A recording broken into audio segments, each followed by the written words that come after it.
I'm Brian Levine, and welcome to the Gould Standard, a podcast brought to you by the Glenn Gould Foundation, right now celebrating our 40th anniversary year. And we're here once again bringing you conversations with some of the most remarkable people from all across the world of the arts. But first, while you're stopping by under our flirtatiously flickering neon piano sign, please do take a moment to press like, share, and subscribe. And while you're at it, be sure to check out our past programs featuring a panoramic panoply of prodigiously pitch-perfect paragons of performance, poetry, painting, and a veritable potpourri of other passionate pleasures and pursuits. I almost went over a pronunciational precipice there.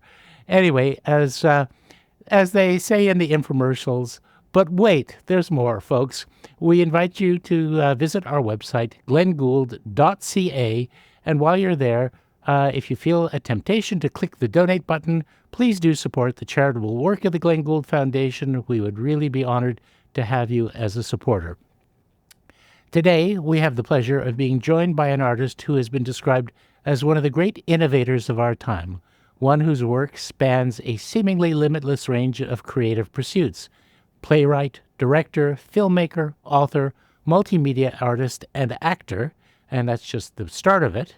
In addition to innovation, his work is distinguished by its courage, humor, grace, compassion, generosity, sometimes grandeur, sometimes intimacy, a sense of bravura, tenderness, kindness, and adventurousness. How's that for a string of adjectives? And he also happens to be the 10th laureate of our Glenn Gould Prize back in 2013. We are, of course, speaking of the inimitable Robert Lepage. Robert, welcome. Hi, Brian. Hi, it's nice to see you. It's great to see you again. Now, going back to 2013, when you received the Glenn Gould Prize, you said two things which I think provided actually a really great insight into your creative spirit. You wrote, it is a good thing to celebrate excellence, but I do think it is important to define what excellence is. For me, the excellence of an artist should be not measured only by his success and achievements, but also by his courage and capacity to constantly put himself in danger.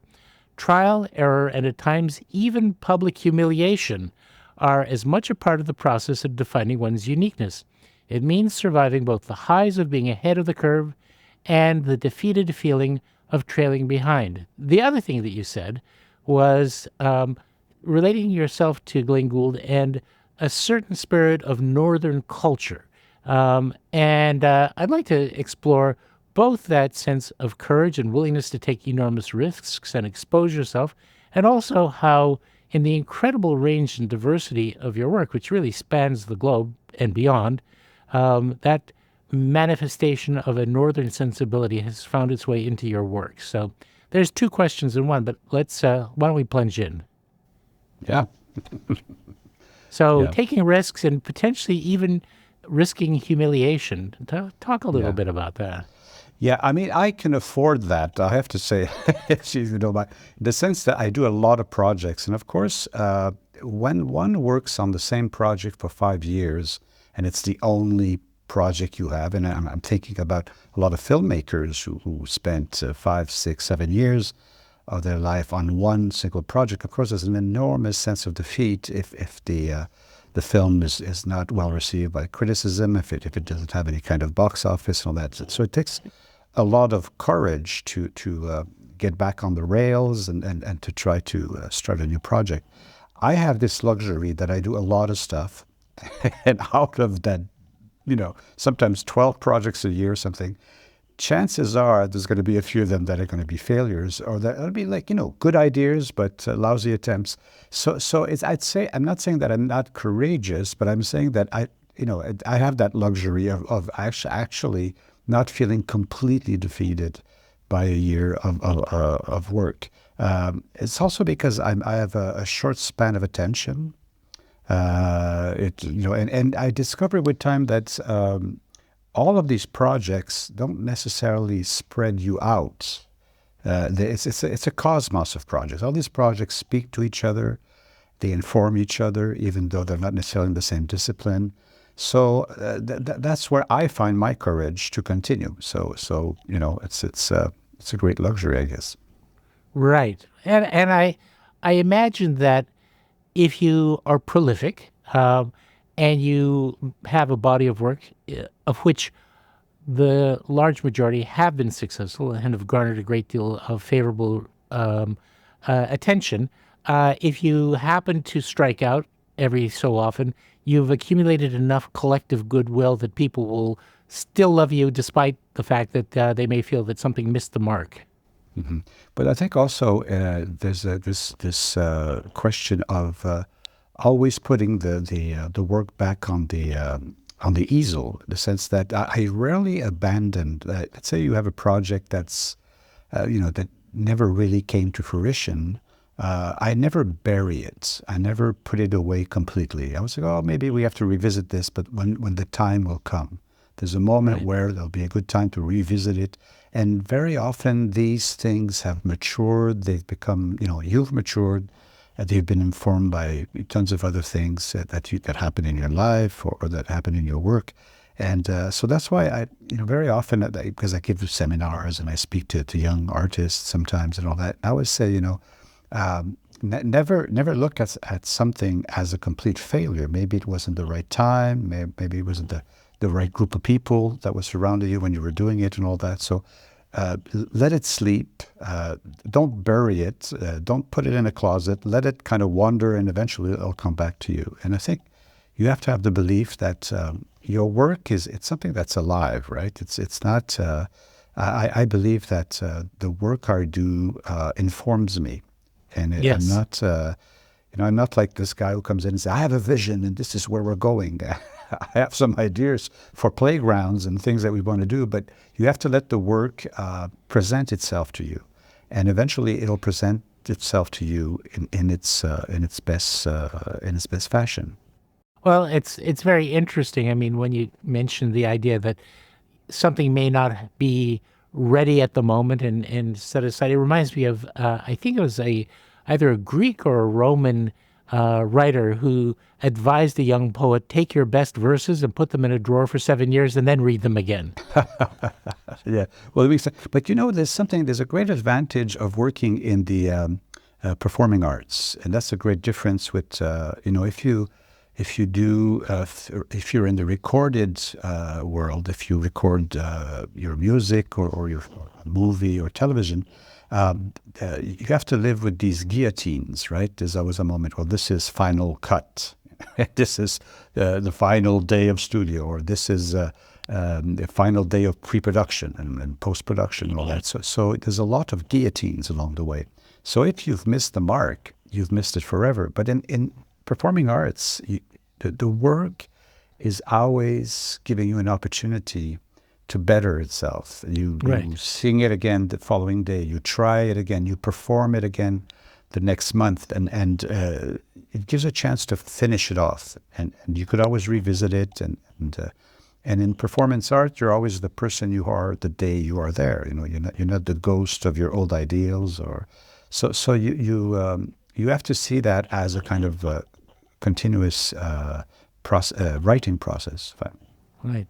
And that's something that has been noted about your methodology, that the degree to which your productions evolve during the production process and the rehearsal process, so that there's a sense of organic evolution that people have talked about, so that you don't have a finished project the day people show up for first rehearsals. It continues to evolve, and sometimes even after the premiere it continues to evolve. Is that not the case? Yeah, absolutely. Actually, for me, the real writing process starts the day there's an audience. And of course, we all have these impressions while we rehearse, and we do dress rehearsals, and we do all sorts of essays and trials. But we're a group of artists. We have the sensitivity and the sensibility of artists, and we don't necessarily have a good idea or a good sense of what we are writing or working on is about. And the meaning really comes with the audience. The audience indicates to you not only if it works or not, if it's funny or not, if it's moving or not. It tells you what it is that you're doing. It's informing you on what exactly. Of course, you had an idea, but it will. I'm always very open to the criticism, to people staying after shows, giving their comments. Even sometimes when there's not too much clarity, it means that what you've delivered is not that clear. So they come up with maybe so. I think that if you see it as a kind of a continuous work in progress, and so of course there'll be criticism and people saying, well, we can never make a criticism of Lepage's work because it's never finished. So well, that's part of the thing. It's a living thing, right? It's exactly. aging, it's maturing, and it's hopefully getting better all the time. Exactly. And hey, a moving target. Mr. Critic, don't like it? Tough. Yeah, absolutely. Yeah. So I'd like to actually go back to the beginning as I often do, and talk a little bit about formative times and experiences. You grew up in a very working class background in Quebec City. I think at that time, Quebec was probably less regarded as a great cultural center. It is much more now. It was probably still very much in the shadow of, the larger center of Montreal. And you had, clearly some special challenges growing up that, could have been very derailing for you. And you managed somehow to incorporate them into a positive, creative channel in your life. But also, it was a time of great political turmoil and ferment throughout Quebec. So, I mean, with all that sort of ferment of influences swirling about, what's the young Robert like? How did you start to think of yourself as an artist? Were you drawn to the arts from an early age? I guess I was, because I think that my parents were well, my father was a cab driver and my mother was worked at home, but they were great storytellers. My father was more timid, but I discovered actually, even though he was very quiet at home and didn't speak much, if you followed him on his city tours, because he was perfectly bilingual, he would give these with his taxi, he'd offer to American tourists city tours.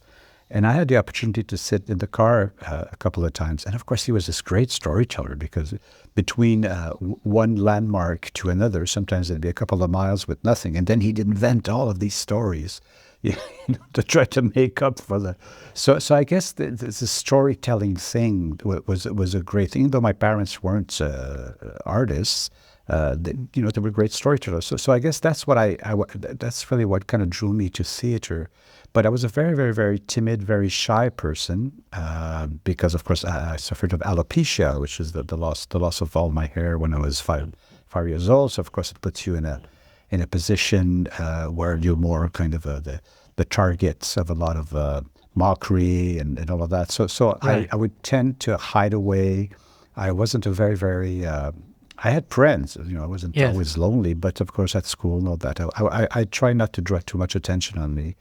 And I'd always be wearing a baseball cap, and even when I went swimming in the neighborhood pool, I'd swim with my hat on. So I was extremely, extremely timid, extremely hiding. But like most people I've met in this field of work who are still today very, very, very shy, the paradox is that you throw yourself in the thing that is the most exposing, which is performing arts, So I got very interested in theater when I was in the high school. And what I liked about theater, because I'd done a bit of fine arts before, I'd done music, it's just that it was very exposing, because it was... you'd express, you'd be expressing yourself alone. I'd have to do this guitar exercise, and you're good or you're bad. In theater, it's always a group thing. It's a gang thing. It's like a Boy Scout thing. So you could hide behind the group, and that's what I find so nice and so comfortable about theaters. That I wasn't in the foreground. I didn't draw attention to myself, and it was this kind of this idea that if ever it's bad, well, it's the director's fault or it's the writer's fault. It's never the quiet guy behind the group's fault, But of course, I got more and more interested, and I became. People started to push me, in the foreground more and more, and even asking me to direct things. And so I had to overcome my timidity. So it's as if life was telling me, well, listen, you're not going to spend your life hiding in your room and do cardboard sets all your life. You'll have to, actually deal with audiences and deal with people who at times love what you do, but at times, question what you do. So I'd say that the theater had all those possibilities. It's something that really took me out of my shell. Right. That's really interesting. And of course, having experienced the, being picked on and targeted, you also then had a chance to experience the affirmation of applause and seeing your work receive a great deal of approval. So that must have been also something that helped to draw you out. Yeah, that's for sure. But it was an interesting time when I was in the 60s and the 70s at Quebec. It was interesting because Quebec was also in its adolescence. I say the Quebec culture was pretty much in its adolescence because Québecois people weren't always Québecois. They were Canadians.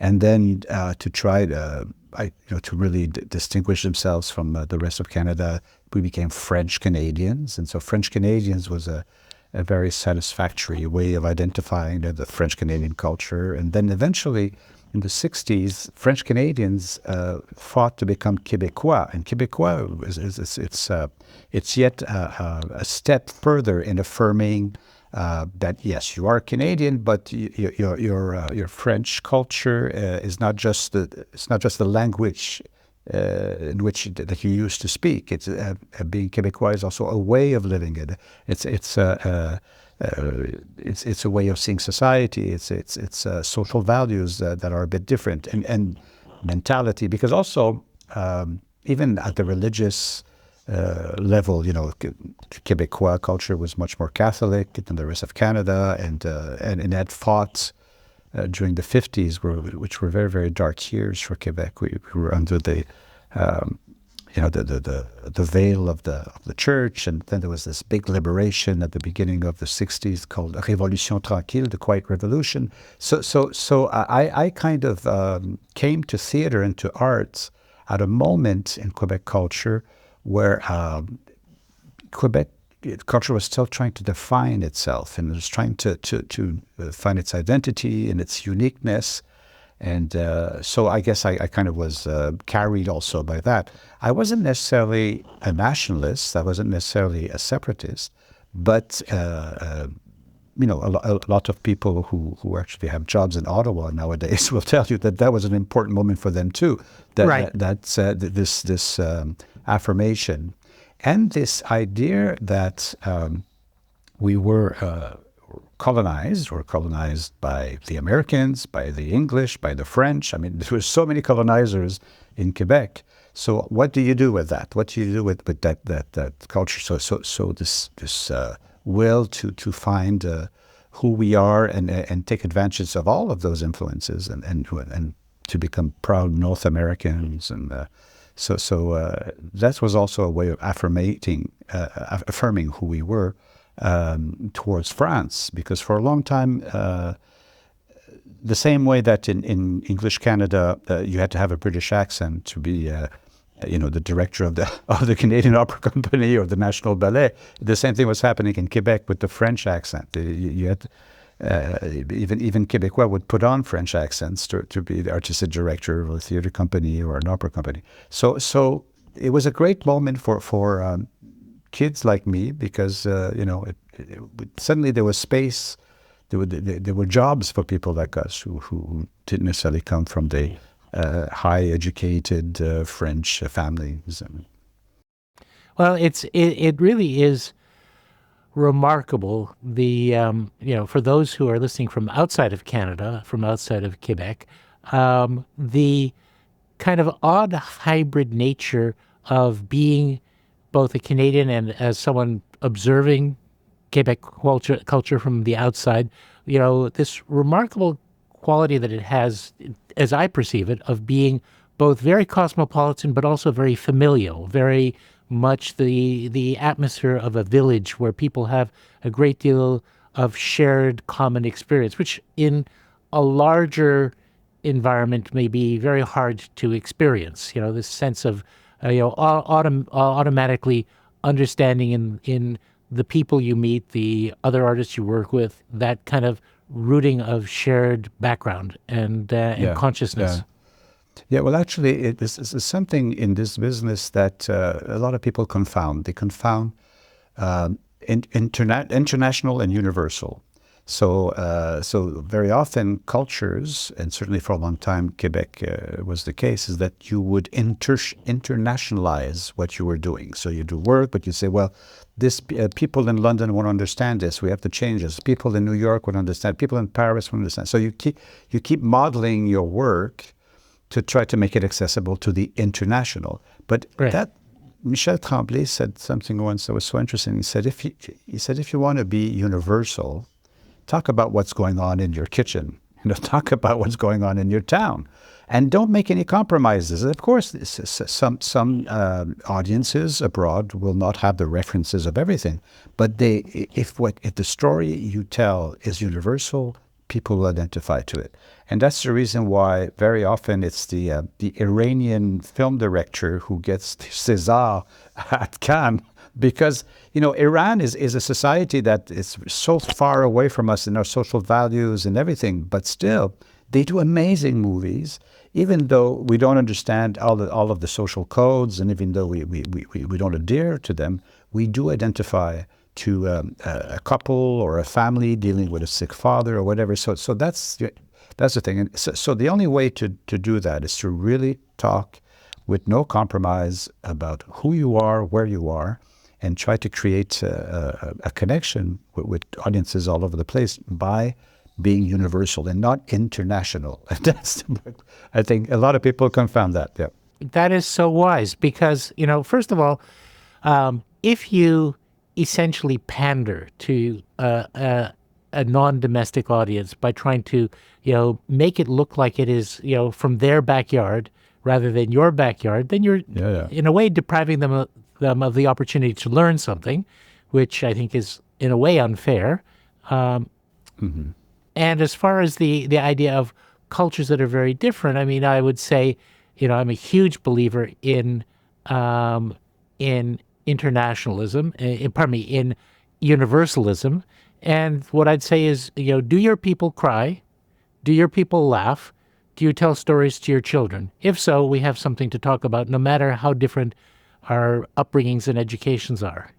Yeah, absolutely. I mean, I'm always surprised when, for example, we performed Far Side of the Moon in London once. And when I came back to Quebec and to Montreal, people were saying, "Oh, so you performed it in London, but did you still talk about that you were working for the Journal Le Soleil, the Le Soleil newspaper?" And I said, "Well, yes, why not?" They said, "Well, they don't know what Le Soleil is." I said, "Well, of course, they also have a newspaper called The Sun, by the way." But It's as if all of our local references, people abroad will not, and that's a very colonized reaction. And I would say, no.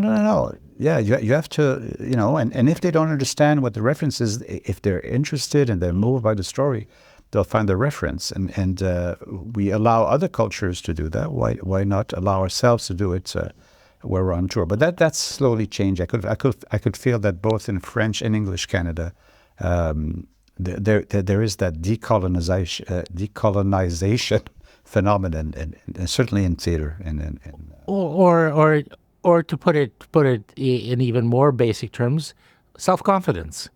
Yeah, just self-confidence. Absolutely. Yeah, right. Yeah, absolutely. Yeah. But speaking of which, you actually did at an early age go to France for some of your early theatrical education. What was that? What did that provide for you?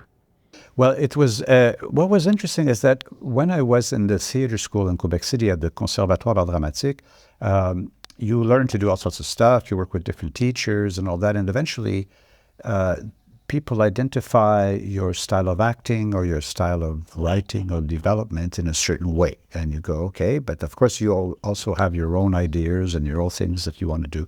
And when I went to France, suddenly you realize that your audience and your accomplices are probably not in your hometown. Maybe they're at the other end of the world. Maybe. So I often say like when I give seminars, I often say, well, you know what? If you don't find an audience for what you do, maybe your audience is somewhere else. Start by, before abandoning, try to explore that idea.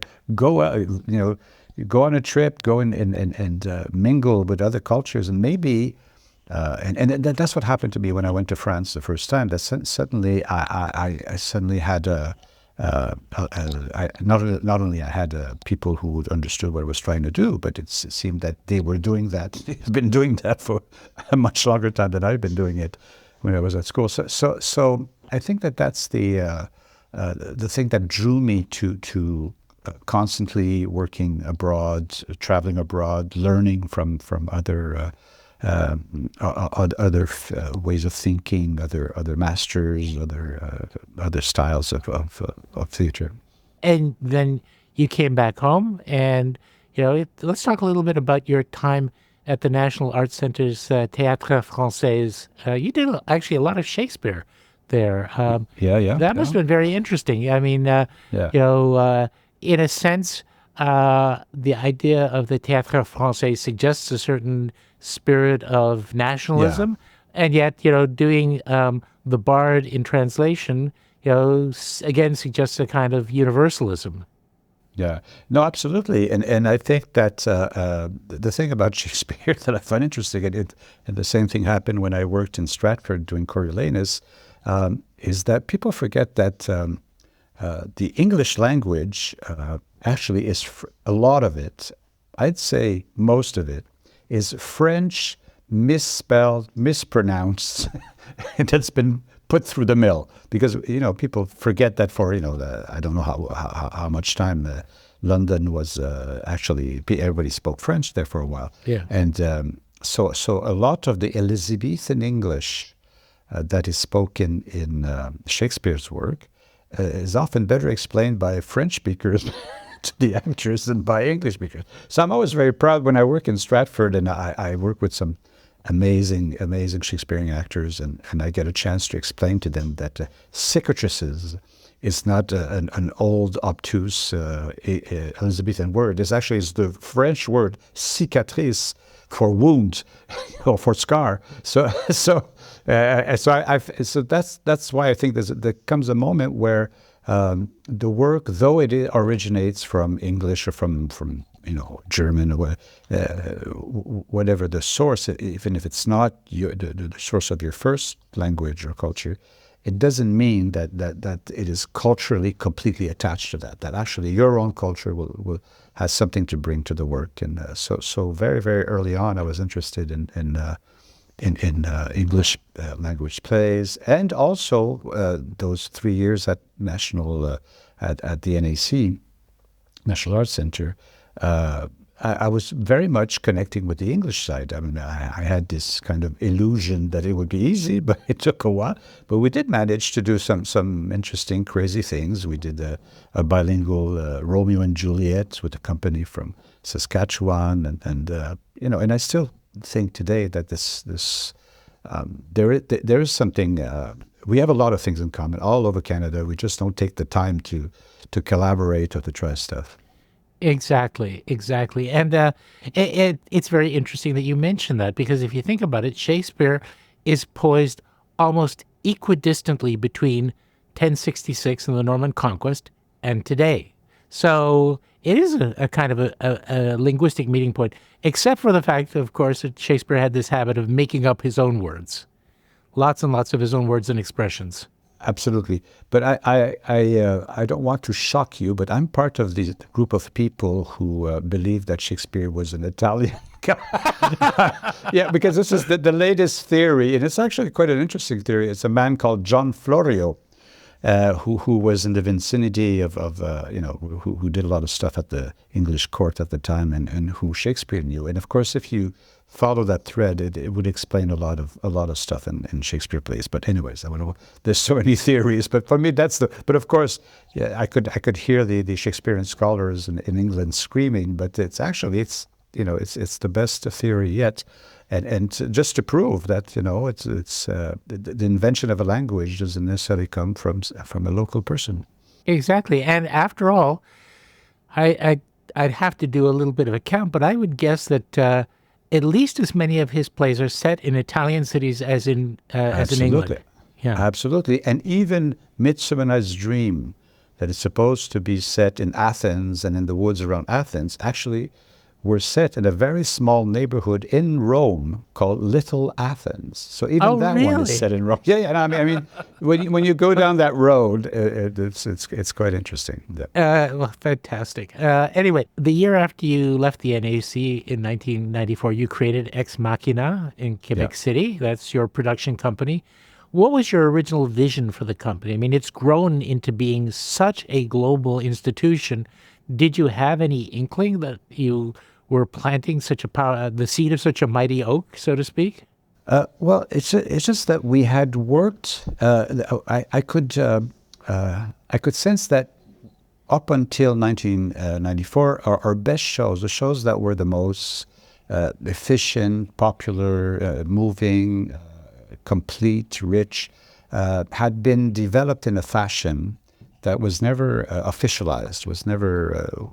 And we thought, well, maybe what if we create a company that has a specific way of working and that we follow intuition, and that we're not, but of course, it's kind of negating existing systems.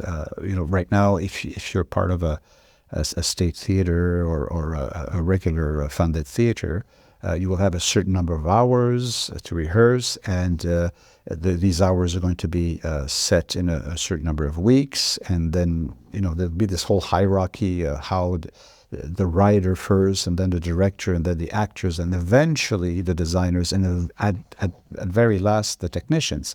So we knew that if you're always cooking with the same mold, you will always have the same cake, So we thought, well, we have to find a way so that whatever we write and produce, that we change the mold all the time, and that the mold is according to the subject matter, the content, and all that. So it's not an idea that you can get away with on your own as an artist. You need a good producer to do that, and that's where Michel Bernatchez, who's always been my producer, decided to change how we produce. Said, okay, so you want to do a show that's 6 hours long, so it's called the Dragons Trilogy.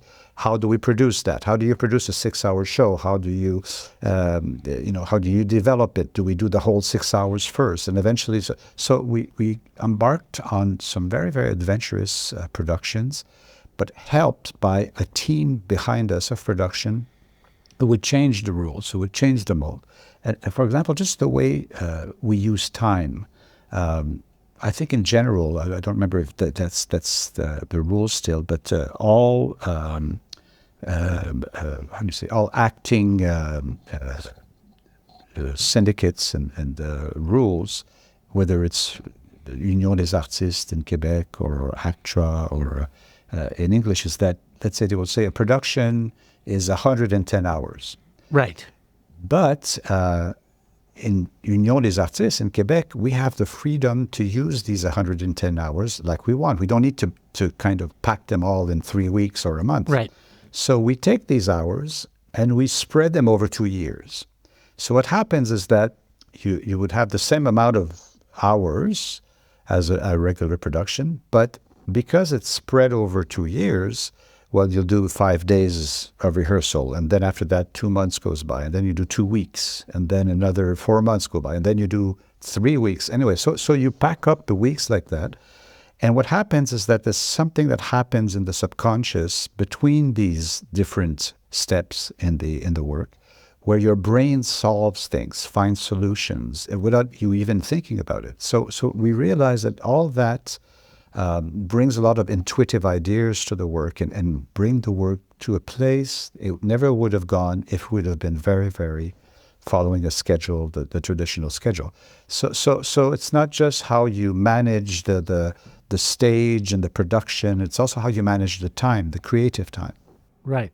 And I guess one of the other distinctive factors, particularly going back to the framework of now 30 years ago, amazing, is that you, unlike most production companies, aren't and weren't bound to your own stage. Unlike, the National Theatre in London or the Stratford Festival, which when they conceive of a production, it's with a particular venue. You could imagine a production with the world stage, any stage in the world in mind. Yeah, yeah.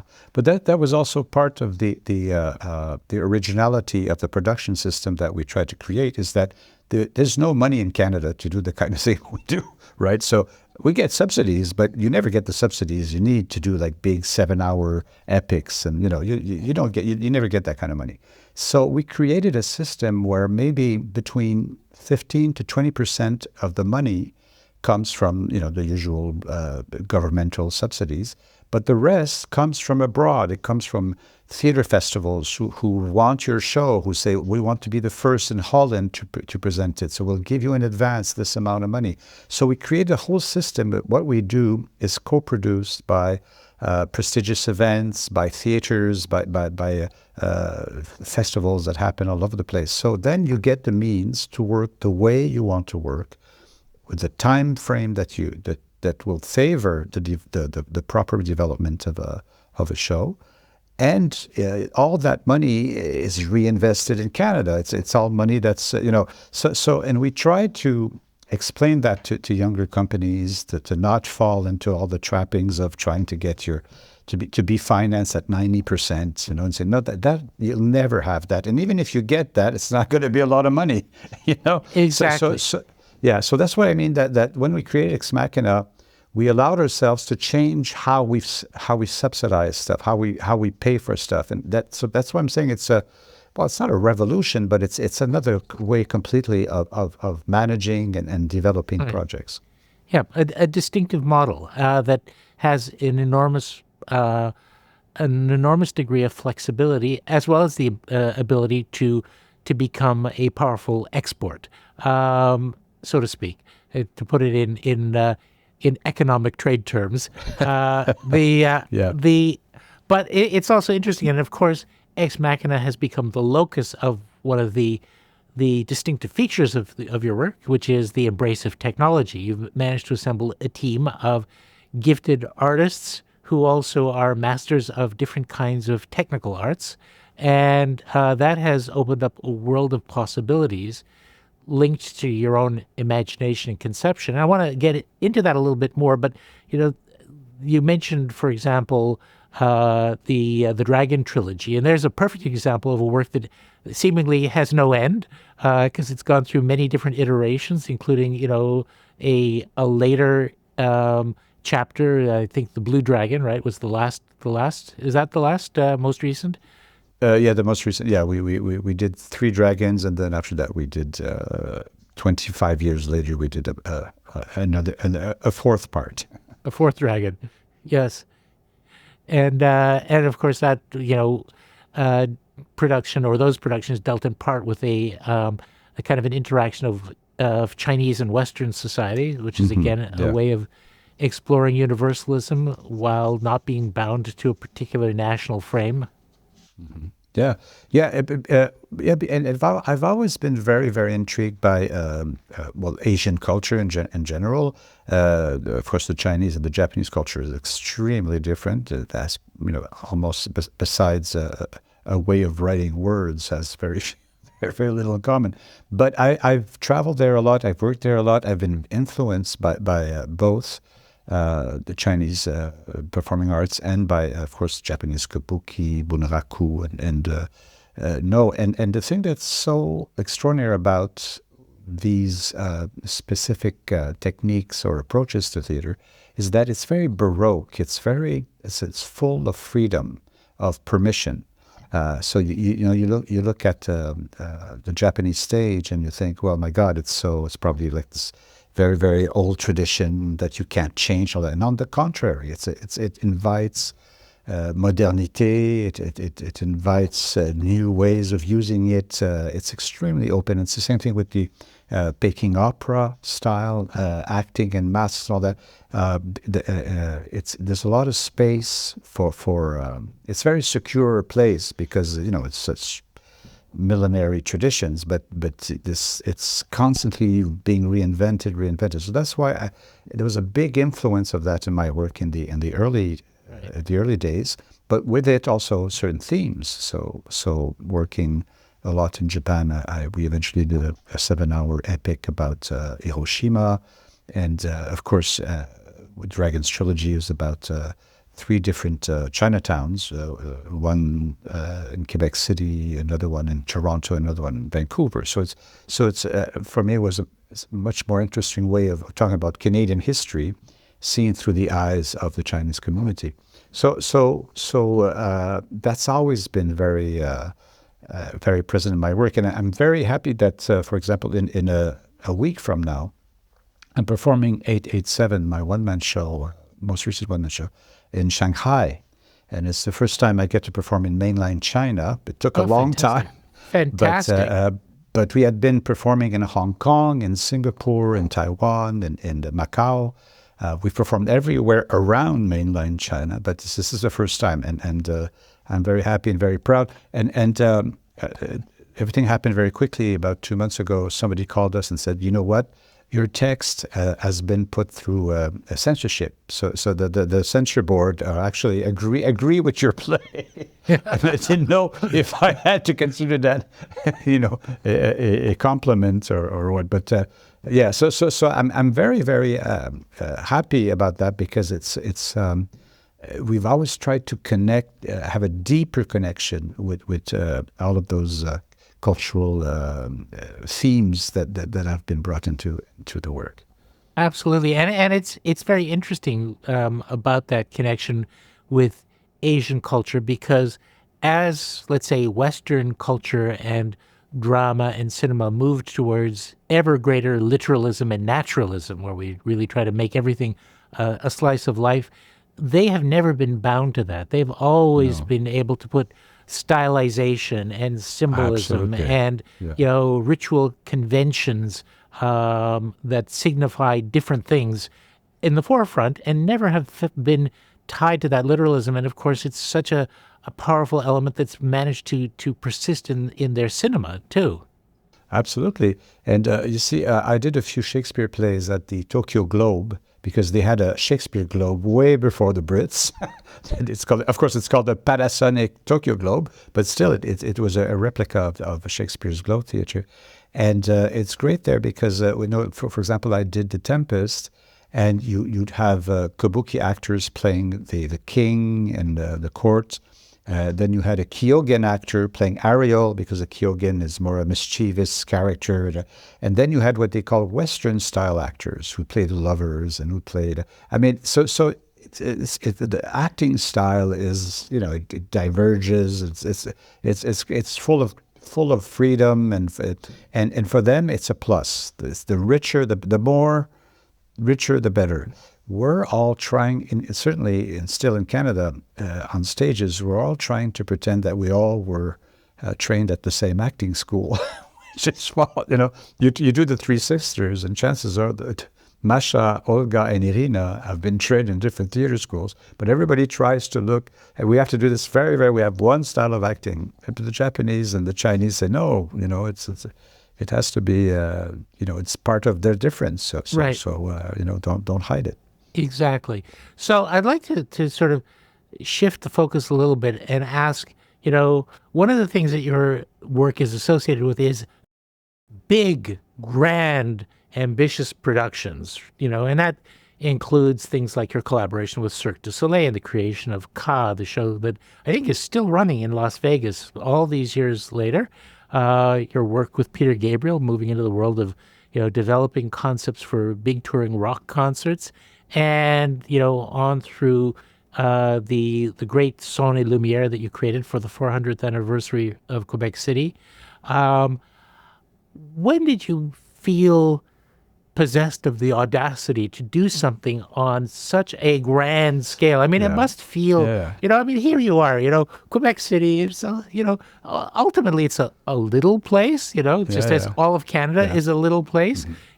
It takes a certain amount of what we might call chutzpah to say, I'm going to, put together a production that's, has a budget of, XDX million dollars, and it's going to be 88 feet tall, and But Brian, it was never my intention to do big things. Really, I've always, I always like working with smaller groups and trying to work longer on small productions. And it all started, actually, it's Brian Dickey's fault. Brian Dickey was the artistic director at the COC, Canadian Opera Company. yes. And in 1990, all the great opera houses of the world were preparing the year 2000, and they were foreseeing to refresh their ring. Wagner's ring. Everybody had a ring that they wanted to renew, and I'd be called by people all over the place, people at the Scala and all that, saying, "Well, Monsieur Lepage, now we want you to do the ring." I had never done opera in my life, and certainly not the ring. And I was afraid. I loved opera, but I thought I don't want to work on something that's too big. There's no way I'm going to do this. So I explained this to Brian Dickey, who was the last one to call me. He wanted to do a Canadian ring. And I said, "Brian, I can't. I don't do these things. It's too big and all that." But he said, "Okay." So he says, "What kind of opera would be the ideal opera for you to do?" I said, "It would have to be a very, very, very small cast. Let's say 3 people. And that's it. No chorus. I can't deal with big groups and no chorus." And I said, "And allow me to have a couple of mimes or dancers around." And that I would do, thinking that there's not an opera in the world that has that. He calls me the following day, and he says, "Well, it's a double bill, Bluebeard's Castle and Erwartung. And Erwartung is only 1 singer and maybe some mimes. And Bluebeard's Castle is 2 singers, and there's like the possibility of some extras and all that." And then, of course, I couldn't say no. So I said, "Okay, this is great. This is going to be my initiation in the world of opera." And I loved it. They were so generous. Richard Bradshaw, all the people, the singers, everybody was so... and I discovered suddenly a world that, and even if there's only 3 people on stage, opera is a big thing. The orchestra and the room where it is, and the voices are larger than life, and the stories are larger than life, because you can't sing with these voices like "pass me the butter." It's always about is that you either you're killed, you get killed, or you commit suicide. But I mean, there's something about opera that is over the top. And that's the thing that I discovered with doing this first opera production at the COC. I went, my God, there's something there that I'm missing out, so I was ready to do something bigger, and eventually I agreed to do a Damnation of Faust for the Matsumoto Festival with Seiji Ozawa. Then eventually I did a bit more opera, and eventually I did The Ring at the Met.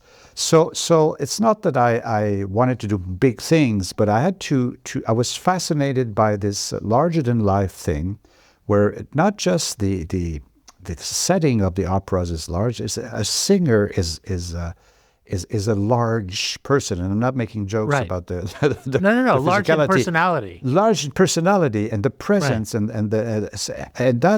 that impressed me a lot. And I discovered that the equivalent of that in Circus when I started working in Cirque du Soleil. That what do acrobats or circus artists do? They do things that are beyond what we can do in our normal lives. They do, their bodies do things that they're not supposed to do that. You have to be a demigod to do that, and they give the illusion that they can fly. They give the illusion that they could fall and not hurt themselves or whatever.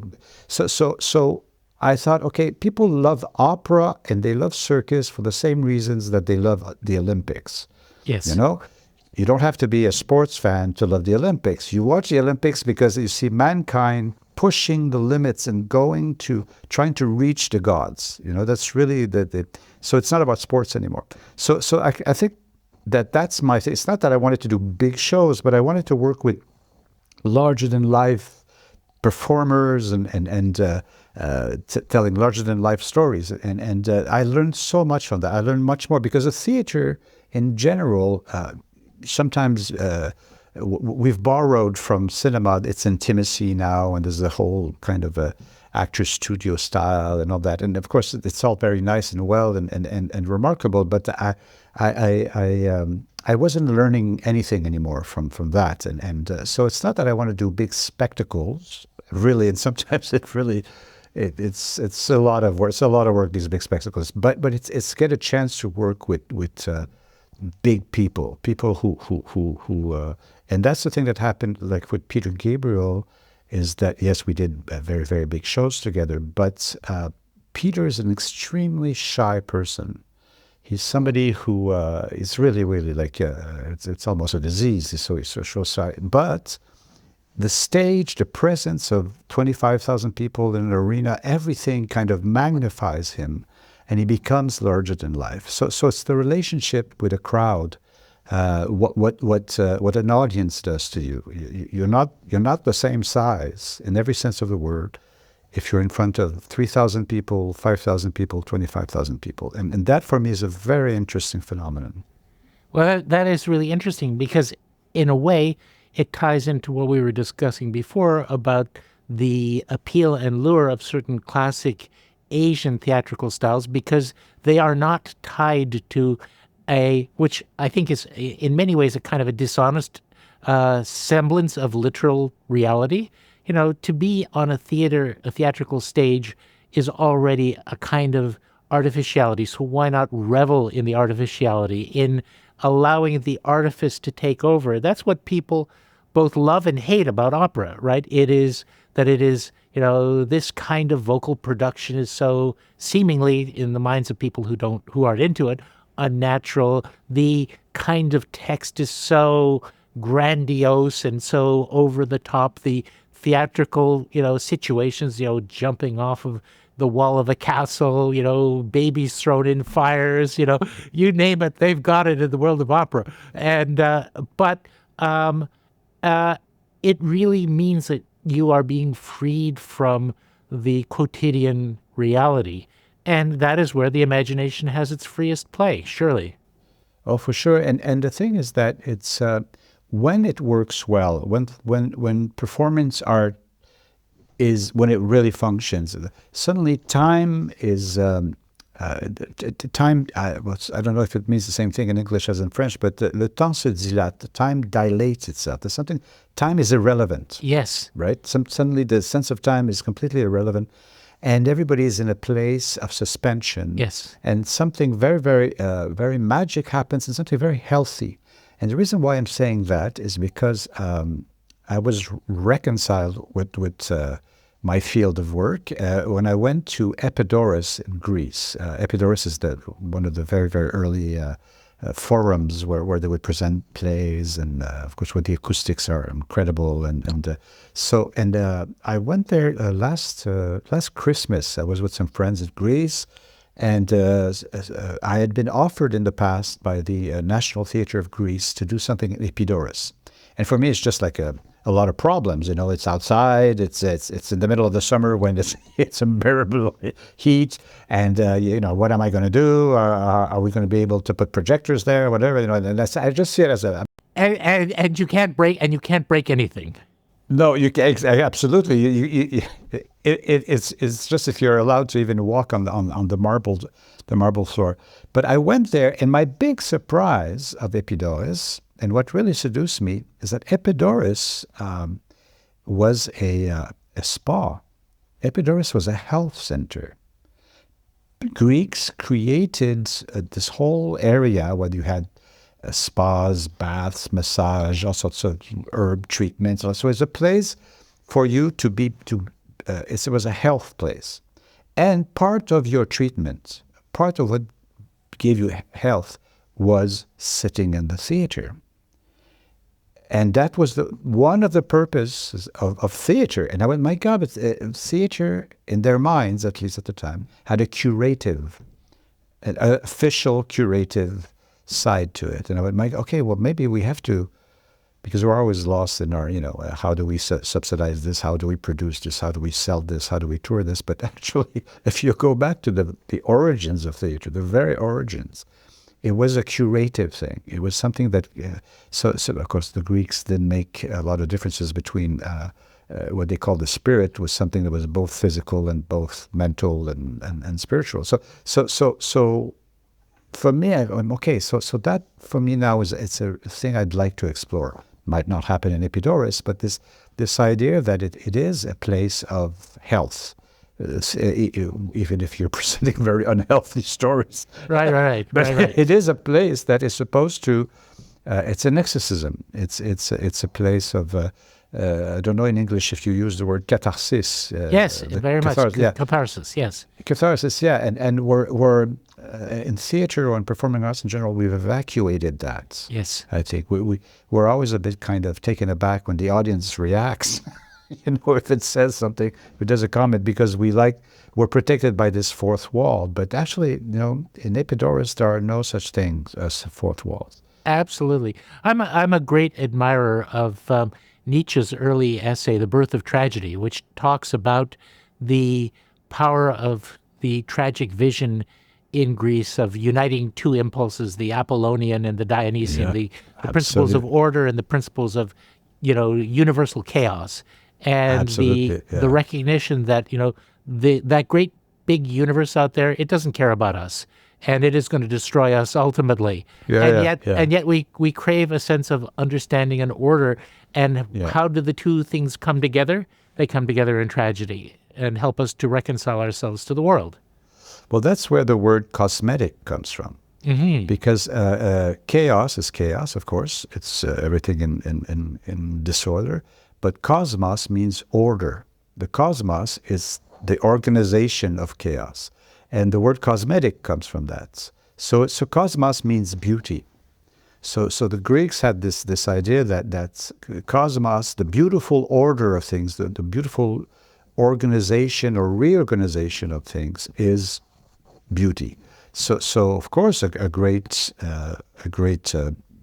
piece of performing arts, whether it's theater or dance or whatever, is the meeting of both this idea of chaos and cosmos. And very often I reassure my collaborators, because we always start a production or new creation in chaos. There has to be chaos. There will never be cosmos if there's not first chaos. And of course, it's very, very disruptive, and people are very, very. It's makes people very, very uneasy, and they're afraid. But I always say, listen, it's normal. We're in a swamp. We're in the swamp of the creation's origin, and it's complete chaos. Nothing makes sense, but eventually a couple of things will stick together, and it'll form a planet, and then eventually there'll be a system, and but just let the thing present itself to you, and it will. But you cannot create anything new and exciting if you start where you last left. If you try to reproduce the recipe of your last big hit or whatever, it never works that way. You really have to start complete chaos, complete danger, and with time, if you give it time, things will organize themselves and beauty will appear. Right, exactly. It's actually one of the things, it's a little bit of a sidetrack, that I've always loved about Beethoven's Ninth Symphony. Everyone associates it with the great Ode to Joy chorus, but what really makes the work for me is its opening, where you have this amorphous shimmering of discombobulated, chaotic sounds that coalesce into what I think of as a kind of a big bang that ultimately, projects you on this road towards this joyful affirmation at the end. But it starts in a completely disorganized sense of chaos. And so that very, very strongly resonates with me. Absolutely. And we did a show once about French Romanticism and all that. And of course, we had to incarnate the character of Chopin. And Chopin wrote a really interesting letter to Georges Sand's nephew. I don't remember exactly who it was, but and it's the last thing he actually wrote, and it's called The Last Thing. He did. Right. So right. So never write something called last thing. Might be the last thing you write. And he says the last thing is simplicity. Right. He said, however many notes you've played and you've banged on your piano and you tear everything apart and all that, it says at the end, simplicity appears in all its beauty and all of its magic.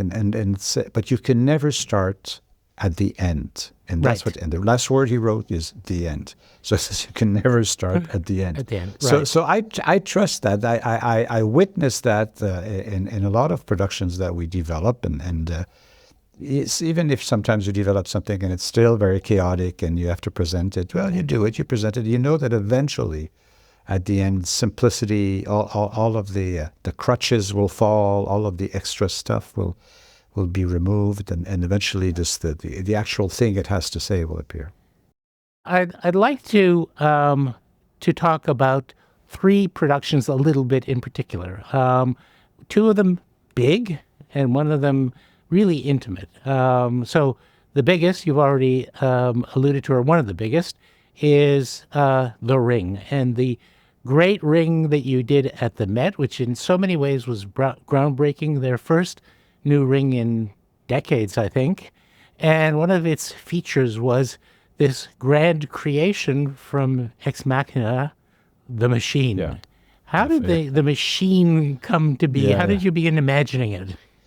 Well, it's just that Peter Gelb, who's the artistic director there at the Met, said it'd be nice if you not only try to find a new concept for the ring, but if you also reimagine the stage, the whole, not just the scenery, but the actual way that we usually. So what I do usually when I do sets for opera, I always take into account. Because I don't want to have any singers against me. They could be very, very tough. So the first thing you do is that you want to protect the voice. That's the center of opera. So you want your set to be reflecting the sound. You want it to. You want to support the singers. You want to do something. So that's how we started. So what if the floor, the planks on the floor were bigger, and that we could actually lift them up and create these.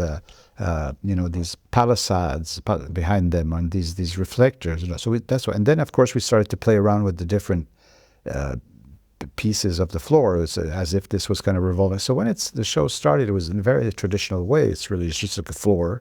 Would be an opera floor somewhere at Bayreuth or something. But then they started doing these kind of this wave. Yes. Of course, it was the beginning of the whole thing. They do this. And eventually we discovered that they have all of these proprieties, and they would do all these different things, and so that's how we started that.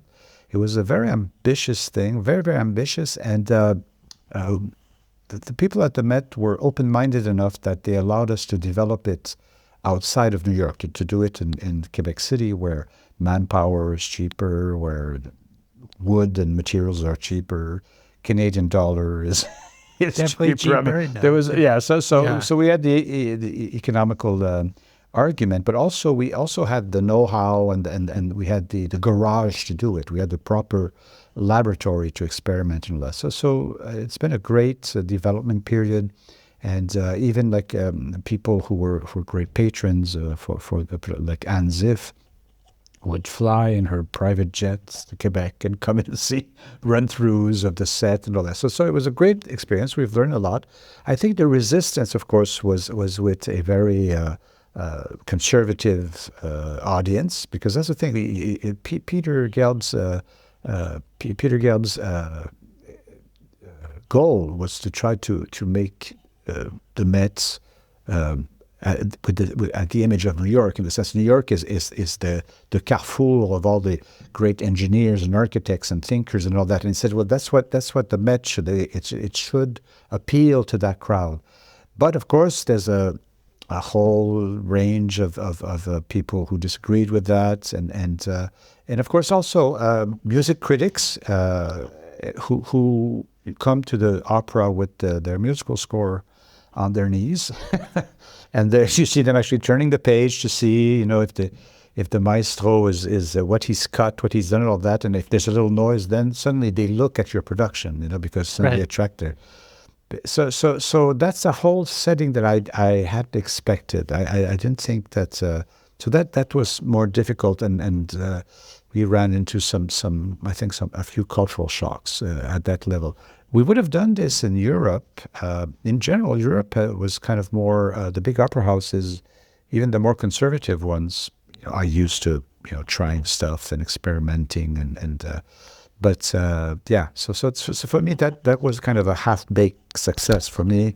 And we did have a chance to rework on it. Yes, when they would restage it, we would rework on it, but not we couldn't bring the set back to the garage and try new things and all that. It was too big, too expensive.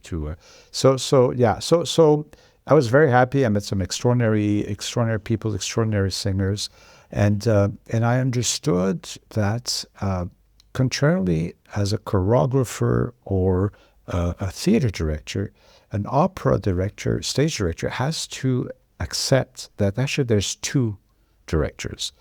There's my job, which is taking care of space. Space means, of course, the set. It means the visual ideas, the singer's body. Where does he go? What gestures does he do? The whole blocking. But time is the job of the maestro. The maestro does the other half of the work, and he is very important because he conducts the singers. Of course, not only in musically, but also very often in the intentions, because the way it works. So you have to learn how to share that, and the poor singer is standing there and is getting sometimes two different informations from two sides, and you have to find a way to. Of course, you have to compromise. You can't pull it off if you don't compromise, but. You don't want the result to be a compromise. You want it to be, have a vision and all that. It was a time where I think that the conductor we were working with was also very ill, so he wasn't present at the rehearsal. So it was a kind of a tricky time. So I didn't. So usually I get along with very well with. I'm a good accomplice with the conductors, but I didn't get a chance to spend much time with this conductor. So that was a bit of a.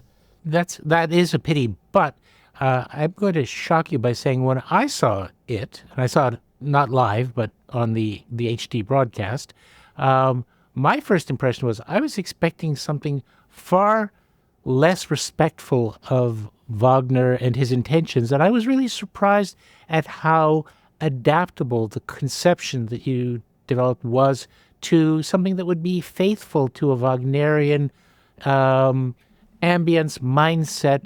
Also, how despite some of the compromises that you described, how incredibly flexible this astonishing device was, that it could undulate to lead to the path down to the realm of the Nibelungs, for example, and it could, become vertical and turn into the forest, or it could actually turn into the stallions being driven by the Valkyries. All of those things within one set piece struck me as being pretty astonishing. Mm-hmm. Yeah. I mean, the thing is that we were very respectful because we were also discovering the piece as we were doing. I'd seen other stagings of the thing, but I was not a specialist of Wagner. And also because I was like in North America, it's nice to tell the story, as it is, because that specific opera has been put through the mill in Europe. It's always a big contradiction for German opera companies. If we're going to do it, we're going to trash it, we're going to denounce it. How can you denounce a piece that we're going to show how anti-Semitism? You go, yeah, you have problems with it, but we're though we're not ignoring all of the problems and all the political problems that come with that piece. It is a masterpiece, and it's a story that deserves to be told correctly. So I think that we didn't want to go into Euro trash, Right. And every reference, I've watched so many videos of different interpretations of that, and they're always kind of bashing on a character or bashing on the opera or bashing on Wagner himself. So I went, no, that's let me mature, get older, and have an opinion on that before I do it. But so that is actually very fascinating because, of course, we all have this kind of stereotypical view of the worst of a kind of Germanic Regie Theater, where the director has a conception, but really they hate the work, they hate the opera, and they consider themselves the greater artist than a greater artist than the creator of the original composition. In which case, why are you doing it to begin with? And this was, I think, the antithesis of what comes across in your approach to opera. I mean, I really sense both a combination of respect and also even if you're not that familiar with the works to start with, you come to love them along the way and find things of beauty and inspiration in them. Yeah, it's also, I think, and the same thing happens, for example, if you in theater, if you do Hamlet, directors sometimes say, "Well, this is my Hamlet," or this is the definitive Hamlet," and you go, "No way! You have to stage it 1,000 times before you get it right." And then maybe when you're much older and you've done a few productions of it, then you could say, "You know what? I think I understand what this play is about." And I think The Ring is the same thing. Is that there's certain gigantic works, epics, and things. You have to do it again and again, and actually it's. At the end of all this, I thought, well, I'd like to do this again, but in more maybe intimate way, a reduced. But it's always difficult to reduce the music of Wagner, to a smaller ensemble. But still, that there's greatness in this piece, and that it's going to take a few shots before I could really wrap my brain around it. Well, that would be very interesting. Robert Lepage's chamber ring would be a very interesting concept, which actually brings me to the second of the specific pieces I want to talk about, which really is in many ways a chamber work, and that you've already alluded to is 887, perhaps your most overtly biographical piece. It's you on stage relating stories from your life, but larger in themes than just one individual person. And in many ways, it reflects, I think, the core intimate qualities in your work, the self-confessional qualities, the exploratory qualities, and it also uses technology, something that you're very much associated with, in an interesting way. I was lucky enough to see it at the premiere performances for the Pan American Games, and of course, there you are with your cell phone projecting live video that becomes a living part of the theatrical experience. That has to feel like walking a tightrope without a neck, because if your cell phone signal goes down. Yeah, it did go down a few times, but it's okay. I mean, you catch it. No, but it's also because I think that the freedom that I had when I was developing it and performing it is that you start off. I noticed that people are afraid of theater. A lot of the audience, it starts and it always starts on a scaffold, in the sense that the actors know what they're talking about, and it takes 10, 20 minutes for the audience to actually catch up with the person who's telling the story. And that always annoyed me. And I thought, well, it'd be nice if I want to tell this story, and it's, of course, a very personal story, and it's very complex, I have to start as if there's not going to be any theater. So you start and say, "Hi, I'm Robert Lepage, and we're going to do a show." And so there's no light. The light is still on in the audience. I mean, there's no theater. There's no theater. It's as if you reassure the audience that there's not going to be any theater, and you're just going to have, it's almost like a conference. You talk about memory, how memory works, and eventually, slowly, you bring a piece of technology in. You say, "Well, this is my phone," and of course, I feel that this is now my brain, because it remembers things for me, and you just go on and on and on, and you develop it, and eventually, when the people are ready for you to do theater, you do it, but you don't impose it to them at the start, because people are always a bit indisposed by a world that we present to them, and that and anyways, the first 10, 15 minutes of a show, the audience is not with you. The audience is thinking, okay, where did we park the car? Did we put enough money in okay? Oh, did I tell the babysitter that our son is allergic to peanuts? Maybe I didn't. You're thinking, you're still, the city, the life, your home, your car, that's all in your brain in the first 10 minutes. So there's no way you can understand the beginning of Titus Andronicus. There's just no way you're going to. So you have to start slowly. You have to massage the audience, and eventually, when they're there with you, they're there with you, and you have them with them, and then you go. Yeah, and I sometimes I see some brilliant shows, but the audience doesn't really go for it, because it's been shoved to their faces so quickly and so fast, and without taking into account that the audience is in another place when they walk into they're not really in the room with you. But I have to say that, it's such a beautiful illustration of the point you were talking about before, which is universalism without necessarily going for internationalism, because if you look at the response of this work, first of all, how moved, I was deeply moved by it. I think audiences everywhere have been moved by it. They really kind of applaud the fact that you're putting so much of your own life out there, and yet again, projecting some really huge themes about memory and, what the loss of memory and how we, essentially rent out our memory to a device that we purchase from, a technology store, all of those things. And, I think the idea that you could, wrap them in the framework of, the address where you grew up in a working class, Quebec City upbringing in the 1960s, that's really is in some ways a great encapsulation of much of what your work represents to me.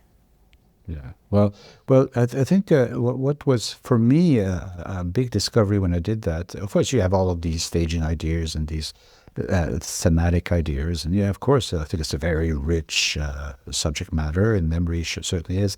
It's just that it becomes essential to you when you learn things from it. When suddenly, for example, the big discovery I did when I did 887 is what my father brought me in my life. And I always loved my father, but he was a very quiet man. He was a taxi driver, had a very, very, very, very little education. He didn't go to school. I think he went to school for 3 years. So my father wasn't very educated, and he was very quiet, but he gave me something that I only realized when I did 887. I said, my God, it's the key to so many things in my life, is that my father, is the only treasure he had that he could give us was the fact that he had learned English, which of course in the 60s was a very unpopular thing. But and in Quebec City, nobody was bilingual. Very few people were bilingual. And my father was in the Navy, the Canadian Navy. He was, during the war, being in the Navy, well, he learned English, and so that was his pride. That's the gift he had. And so when we were brought up, my sister and me, he would force us to learn words, and along the way made us watch a lot of English television and English language television. So I never thought that was such a gift, and it is a gift, and it's a gift not just because the fact that I'm bilingual, I was able to open doors that a lot of other French Canadians could. But it's also a gift because the world, it's the lingua franca, that we like it or not. It's the language that the Japanese businessman speaks in a very clumsy way to the Brazilian businessman, and but they understand each other. So there's a thing about opening yourself to what goes on in the world just by giving that gift to your children, to say, learn the language, and it's you'll be stronger. You'll be stronger than other people if you have these two things. And the thing that I discovered along the way is that they did tests that if you speak more than a language, if you are bilingual, and if you have the gene that will give you Alzheimer's, if you have to have Alzheimer's, you'll develop Alzheimer's. But they've discovered that if you speak 2 languages or more, the onset of the disease is 4 years later. So the more you learn stuff, like I'm in Germany right now, and I'm my head is like a boxing glove trying to understand all of the German around me. But yeah, I could read it quite well now, but it's very difficult. But I could feel that it's part of that thing, and it's so connected to memory.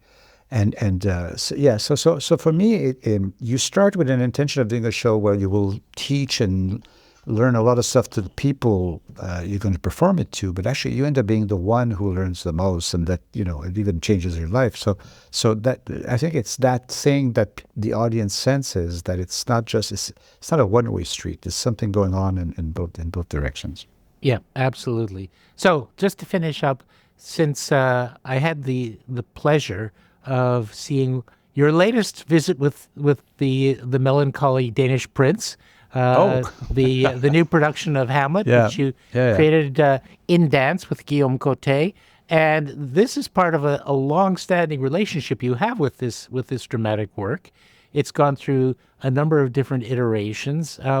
How does something like that become, back to the world of Wagner, a leitmotif that threads in and out of your consciousness over a period of years? And what, the other thing about this production that really struck me is that while you are often associated with a high-tech sensibility, you often make use of many traditional elements of stagecraft magic, like shadow play and puppetry. And in this case, there are many effects that really didn't require a lot of electronics or computer-generated anything. So anyway, that's a kind of a hybrid of about three questions in one. But so let's start with your relationship with Hamlet. Yeah. Well, of course, for me, Hamlet is the great play, the grand play, and because it is wonderful, and because it is so addictive, it's because it's mysterious, because it's not all of it is solved for me, for the audience, so I always like diving back into the storyline, the characters, the setting. There's so many layers in that piece. So of course I revisit it every time I can, and this was a good opportunity to revisit it without the words. Which, of course, for a lot of people is an aberration, but no, the thing is that the play, you can tell the story without the words. Of course, it's not the same way of telling the story, but you realize that it's not a lot of extraordinary soliloquies. There's a lot of action. There's a lot of stuff going on. There's a lot of movement. There's a lot of physical passion. And so the play has, if you take the words out, still has a lot to offer. It still has a backbone that is strong enough to tell the story. Of course, you have to do the rest of the embroidery work. If you don't have the words, you have to make sure that you select the correct action or prop or movement or set movement or whatever to try to tell the story in a thick poetic way, like the play usually does. But of course, you're going to leave out a lot of things, and that's also part of it. Sometimes you understand something better if you've taken. It's such a generous play that sometimes it's so generous, it's like eating too much at the smorgasbord. There's a point where you have to put some food away to appreciate what's there. So it was great. I'd worked with dancers before. I'd worked with, of course, with Guillaume Côté, who's an extraordinary dancer and choreographer. And we really, what really seduces me when I work, not just with Guillaume, but with dancers in general, is that they work so fast. It is so fast. They just do a couple of, and then you have a scene. You go, oh, wait a minute. So then you verify your intuitions on the spot. So you try, and then we redo and we undo it. And nobody in the room is tired. Nobody feels exploited. Nobody needs a moment to think. It's a great place to work if you want to try things, if you want to explore things. And I think one of the great compliments I've had for this production, we did a kind of a work-in-progress version that we presented in a small festival in the north of Montreal last year. And a lot of the people, the audience said, my God, where did you find these actors who can dance? And for me, I went, okay, well then, our work, Guillaume and I, was really consensual. We really found a way of working. So it's nice because, of course, Guillaume would have all of the choreographer's reflexes, where he would take a scene with some specific actors, specific characters, and then you do what you do when you're a ballet dancer or a contemporary dancer. And then I come in and say, yes, it's nice, but also in the scripts, Ophelia also thinks this, and she says this thing, and they go, oh, really? Okay. And then they revisit it. So it was great to bring the dramaturgical knowledge that I had of Hamlet in it, so that they were constantly rewriting what they were doing on stage. And that's why eventually they became very, very possessive of the characters. Not that they're not possessive when they do like a classical piece, but they could understand there's all these other layers and these other ways of expressing certain things. So, I mean, so it was a very, very easy thing to do. I mean, it's rare that we say that. Usually when you do a good thing is that you've worked your butt off. We've worked our butts off, but always in discovery and a lot of fun and a lot of respect and a lot of so I don't know. It's and once again it was done in an ex machina fashion. Right. We worked for 5 days, then people went away for 4 months, and then we worked for 2 weeks, and then people went away for 6 months, and so it's a kind of a rendezvous that we had once in a while. Then every time the show would be reinformed with new ideas, new things, and everything happens at the same time. The set, the props, the costume, everything happens at the same time. Everybody's in on what it is that we're doing. So it was a very, very creative environment, and it was a very pan-Canadian project. I mean, if somebody in Ottawa could hear this, I mean, it was like people spoke French, English. It was developed in Quebec City, in the north of Montreal, in Toronto. There was people from Vancouver. I mean, this was a really good, it was a great Canadian project. And in every good, in every good sense of the word, there's something very, very Nordic about it, very, very, it was great fun to do.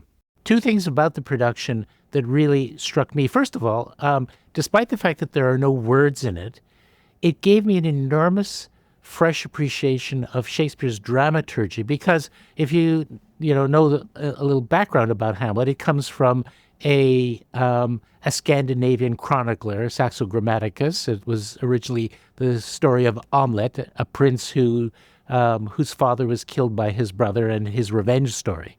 And so much of that, if you want to see that dramatized, they made a film of it called The Northman a couple of years ago, which is literally a telling of that story. You see so much of the structural elements, and we become so dazzled by the language that we don't realize that Shakespeare has created a kind of a perfect way of encapsulating the story with the play within the play, with the climactic fight, with the character of Ophelia and how she is sort of ground up in this political revenge drama that involves the supernatural. All of that is really brilliant theater, and that comes through in a way that shows that even beyond the language, Shakespeare had an astonishing way of structuring this drama.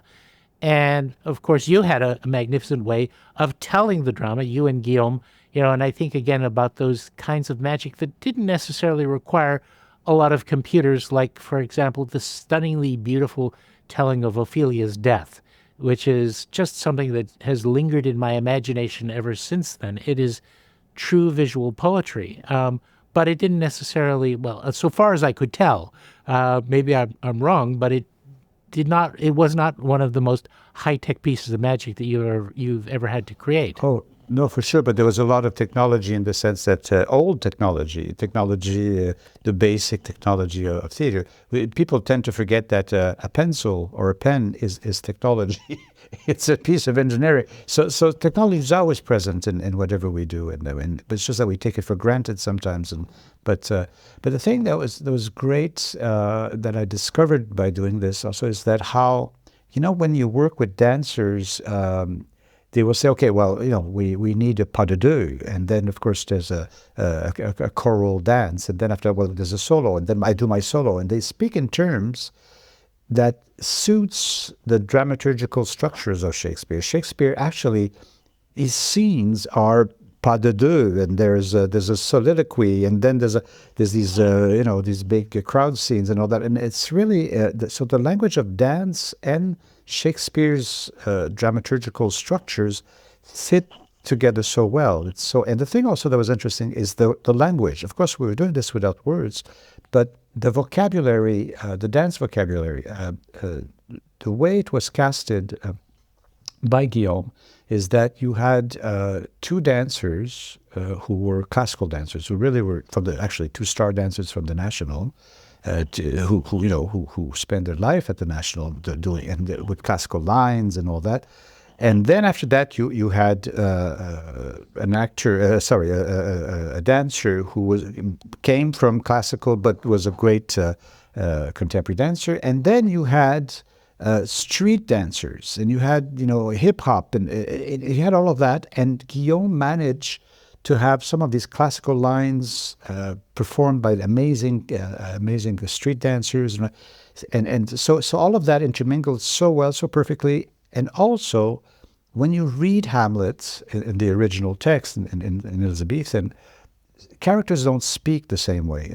The court people speak in a certain manner, and then you have a second way of wording, and then depending, the lower your character is, the writing is, it shows. It really shows on the paper, yes. And that's what he does on stage with these dancers. You have dancers who can actually reproduce this difference in the level of vocabulary. So that was, it's fantastic to see people like Greta or Guillaume do queens and princes, and of course they come from the National Ballet. They have these incredible classical lines, and then they intermingle with not people from the street, but characters who are servants or secondary characters who come in and who bring a completely different energy to the whole world. So it was a great learning process, really was.